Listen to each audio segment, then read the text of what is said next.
Doctors متوازن اور حفظان صحت کے اصولوں کے مطابق غذا کو معمول بنانے کی تلقین کرتے رہتے ہیں۔ وہ دودھ، پھلوں، سبزی اور دالوں کے علاوہ ہفتے میں 2 بار گوشت کھانے کی ہدایات بھی دیتے ہیں۔ گوشت بلا شبہ پروٹین کا ایک بہترین ذریعہ ہے۔ آپ اس کی اہمیت کا اندازہ اس بات سے لگا سکتے ہیں کہ رسول اللہ صلی اللہ علیہ وآلہ وسلم کو گوشت بے حد مرغوب تھا اور آپ نے اسے کھانوں کا سردار قرار دیا۔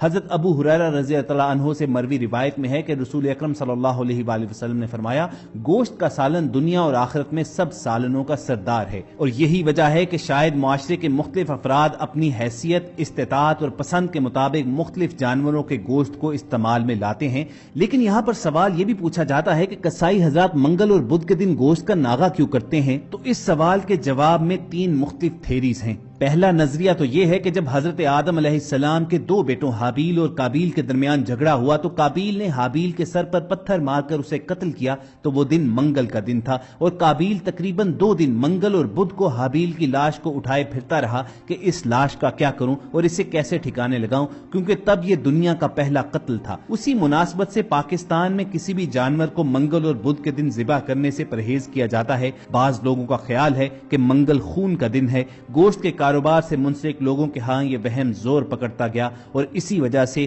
منگل اور بدھ کے روز گوشت کا ناغہ بھی کیا جاتا ہے۔ اسی ناغے کے حوالے سے دوسری تھیری جو مانی جاتی ہے وہ یہ ہے کہ قصائی حضرات 2 دن ہفتے میں چھٹی کرتے ہیں، بالکل اسی طرح جسی طرح کسی اور شعبے سے منسلک افراد ہفتہ وار چھٹی مناتے ہیں۔ لیکن بہرحال کسی نہ کسی طور پر یہ والی تھیری تھوڑی کمزور نظر آتی ہے۔ اب آپ کو منگل اور بدھ کے دن گوشت کے ناغے کے حوالے سے تیسری تھیری بتاتے ہیں جو حقیقت کے ذرا قریب نظر آتی ہے۔ دراصل اس کے پس پردہ اہم وجہ یہ تھی کہ ماضی میں گائے، بھینسوں اور بکری بھیڑوں کی گنتی زیادہ نہیں تھی۔ اس وقت تک موجودہ دور کی طرح ڈیری فارمنگ کا رواج بھی نہیں تھا، جس کے باعث اکثر بازار میں گوشت کی قلت واقع ہو جاتی تھی اور شہریوں کو شدید دشواری کا سامنا کرنا پڑتا تھا۔ صدر ایوب خان کے دور اقتدار سے پہلے ہفتے کے 7 دنوں میں قصائی جانور ذبح کیا کرتے تھے اور گوشت کی دکانیں کھلا کرتی تھیں، لیکن ایوب حکومت نے جانوروں کی بے تحاشا کمی واقع ہونے کے خدشے کے تحت ہفتے میں 2 دن یعنی منگل اور بدھ کو جانور ذبح کرنے اور گوشت کی دکانیں کھولنے پر پابندی لگا دی۔ اگر قصائی حضرات آدم علیہ السلام کے بیٹے کے قتل کی وجہ سے منگل اور بدھ کا ناغہ کرتے ہوتے